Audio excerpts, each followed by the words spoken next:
l'invité de la matinale. KTO Radio. Bonjour à tous. Le 27 mai est la journée nationale de la résistance en France. 80 ans après la libération, 81 ans après la fin de la Seconde Guerre mondiale, pour être précis, c'est l'occasion de se remémorer spécifiquement quelques figures chrétiennes parmi les résistants. Certains sont très connus, d'autres demeurent méconnus. Et que dire de l'esprit de résistance ? En quoi cet esprit peut-il être un appel à agir pour aujourd'hui ? Et parle-t-il aux jeunes générations ? Eh bien, nous en parlons avec notre invité, Jérôme Cordelier. Bonjour. Bonjour. Auteur de L'Espérance est un risque à courir chez Kalman Levy sur les traces des résistants chrétiens de 1939 à 1945. Vous êtes par ailleurs rédacteur en chef au Point. Au-delà des militaires comme le général de Gaulle ou comme le général Leclerc, il y a de grandes figures de résistants chrétiens dont les noms sont connus. Je pense notamment à Edmond Michelet, bien sûr. Ah oui, Edmond Michelet, c'est le grand-père de la résistance, si on peut dire. Pas le grand-père avec un trait d'union, mais le grand-père, l'aumônier de la France, comme je crois c'est André Malraux qui avait dit ça à une époque sur lui, parce que en fait, il est résistant dès le 17 juin 1940, en distribuant dans les boîtes aux lettres de Brive, vous savez, un texte de Charles Péguy sur l'argent. Et donc, c'est vraiment un des précurseurs, on peut dire, de la résistance chrétienne. Et c'est un grand catholique, très engagé au Secours national, qui fait beaucoup beaucoup dans l'œuvre sociale à Brive. Et surtout, c'est un père de famille, il est père de 4 enfants, et il va vraiment s'engager un peu à l'aveugle, comme ça, en convoyant souvent des familles juives réfugiées, notamment entre Brive et puis le couvent d'Aubazine. Donc il prend des risques immenses, énormes, et il va être d'ailleurs déporté à Dachau, où il va rencontrer, d'ailleurs, c'est une anecdote qui m'avait été racontée par le fils d'Edmond Michelet, parce que je connais bien la famille Michelet, qui est très liée à ma famille. Et donc Claude Michelet, cette anecdote, je la trouve magnifique, donc je vous la restitue parce que j'en parle souvent.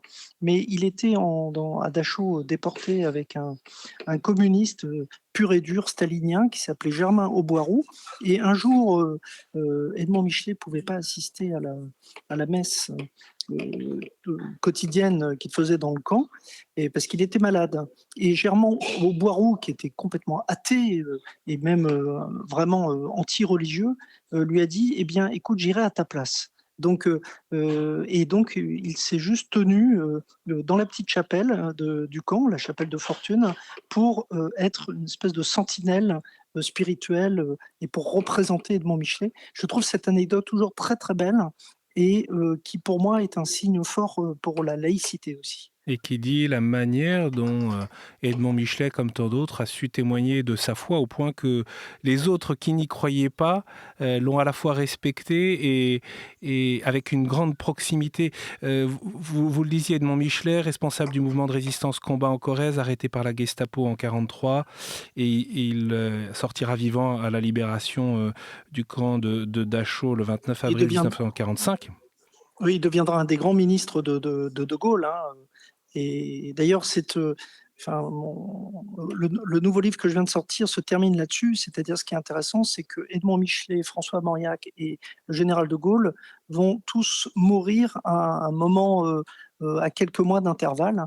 Et donc, ça sera un peu dans les années 70, au début des années 70. Et donc, ce sera un peu la fin d'une période, si on peut dire, avec la disparition de ces 3 figures.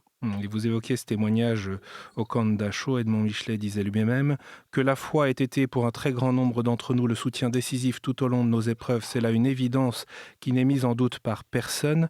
Les incroyants n'ont été les témoins aussi bien que les autres. Je voudrais également dire la véritable découverte que beaucoup de déportés ont faite, dit-il, au cours de leur méditation, de cet extraordinaire personnage de la foi catholique qu'est la Vierge Marie.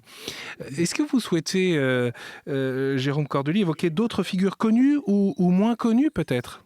Oui, alors déjà, ce que vous venez de dire me fait un lien avec Geneviève de Gaulle-Antonios. C'est-à-dire que Geneviève de Gaulle-Antonios, qui a été déportée, elle, à Ravensbrück, a un texte absolument magnifique que j'avais retrouvé pour un autre ouvrage, mais que j'ai mis aussi dans cet ouvrage, qui s'appelle Prier, je crois, de mémoire, et donc où elle racontait un peu les ténèbres, si on peut dire, c'est-à-dire comment, en tant que chrétienne, elle se retrouvait un peu dans ces ténèbres du camp, et donc comment c'était de prier dans un environnement qui était hostile. Et c'est un texte absolument, magnifique. Je pense qu'on peut relier peut-être à des grands textes comme ça de mystiques, qui se sont mis, à douter de l'existence de Dieu, dans ces camps. Et en même temps, dans ce texte, elle ouvre une espérance. J'ai eu la chance, moi, de rencontrer, Geneviève de Gaulle-Anthonioz. Ça a été une rencontre, très marquante parce que j'ai été très marqué surtout par son humilité. Et donc, ça, c'est quelque chose, je trouve, qu'évidemment ont en commun, tous ces grands engagés, c'est, leur humilité et donc, l'engagement pour un bien commun, dépasse leurs petits intérêts personnels. Et donc, j'ai eu autre chance aussi, de pouvoir interroger pour ce livre Odile de Vasselot, qui était une des grandes résistances chrétiennes, qui est morte, à plus de 100 ans et qui disait: «Mais en fait, pourquoi j'ai fait tout ça? Mais en fait, bah, parce qu'il fallait le faire, en fait, c'était mon devoir». C'est-à-dire, c'est ce que partagent souvent ces grands engagés et pas seulement, dans la guerre, hein. On le voit dans les gens qui s'engagent vraiment, ils disent, bah, quand on leur demande: «Pourquoi vous faites ça?» Bah, ils disent: «Bah, parce qu'il fallait bien que». Je me souviens, Odile de Vasselot, elle disait, il fallait bien qu'on fasse quelque chose.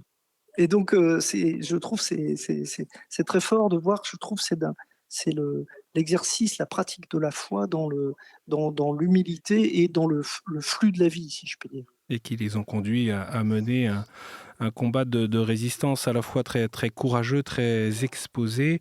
Évidemment, on pense aussi à d'autres noms comme Gilbert Renaud, Honoré Destendorf, Michel Menu, ou bien le père Pierre Chaillet des cahiers du témoignage chrétien. Oui, Revenons les sur le... jésuites, très importants, évidemment, vous avez raison de mettre l'accent là-dessus, hein, les jésuites de Fourvière à Lyon, donc qui ont édité les cahiers du témoignage chrétien avec de très grandes figures, hein, Henri de Lubac, Yves de Moncheuil, enfin toutes ces grandes figures, qui vont marquer, la résistance chrétienne. Le déclencheur de leur action, est-ce que vous avez repéré au cours des témoignages que vous avez recueillis auprès des survivants, auprès des personnes elles-mêmes, est-ce que vous avez repéré quelque chose de marquant justement?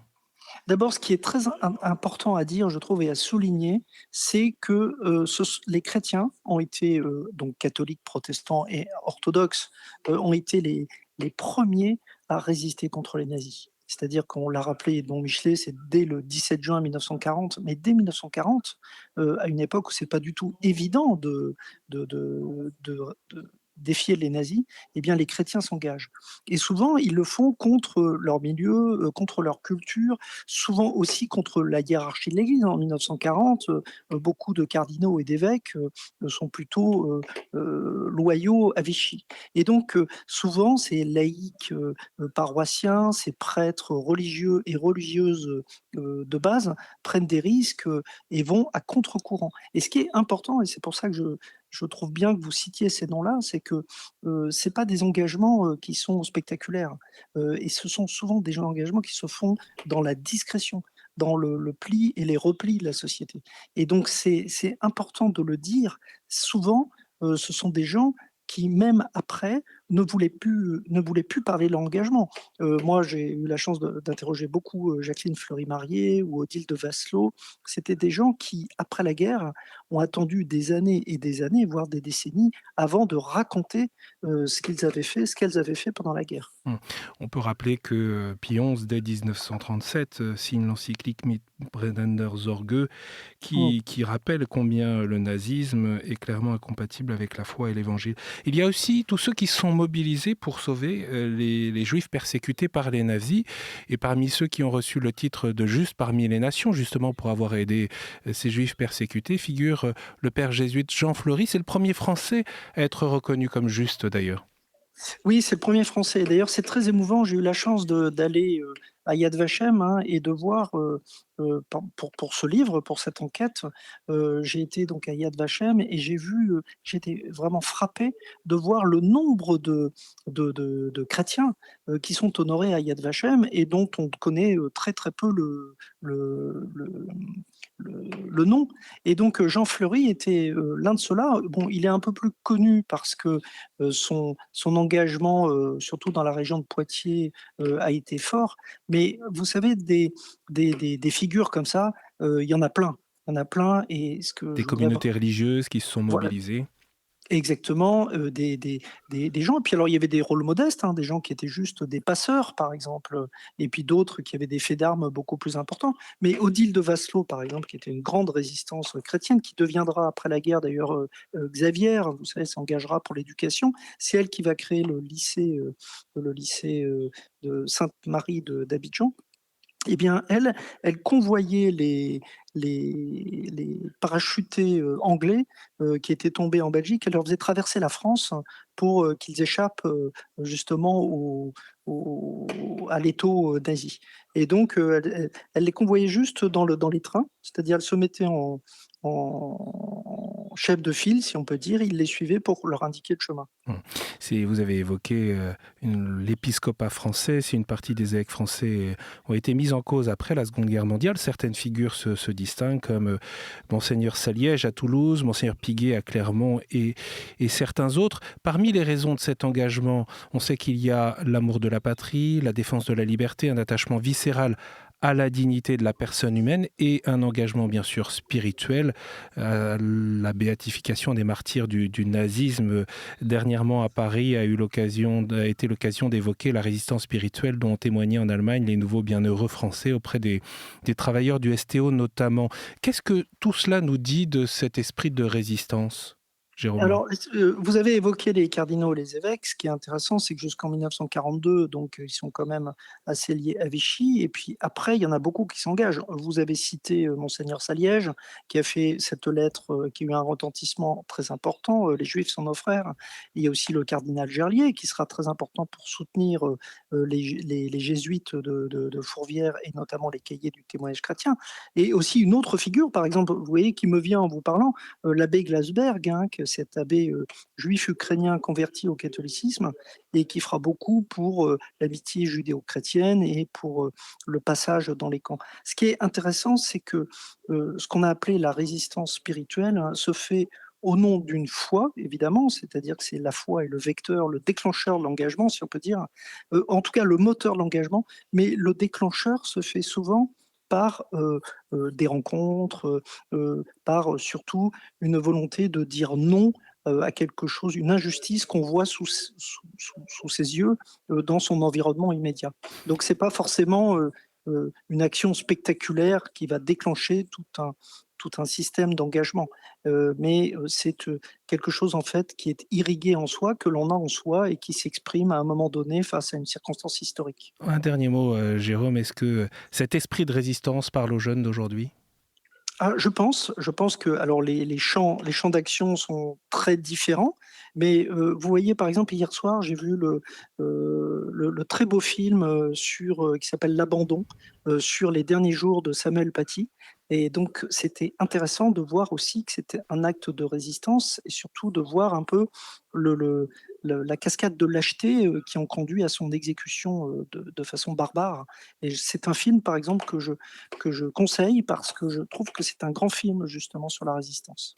Et en tout cas, merci de nous parler de cet esprit de résistance. Jérôme Cordelier, auteur de L'Espérance est un risque à courir sur les traces des résistants chrétiens 1939-1945. Il y a eu d'autres opus depuis la reconstruction de la France et de l'Europe.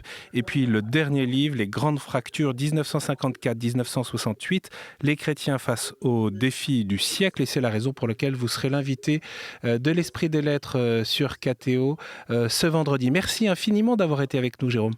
Merci beaucoup, merci à vous.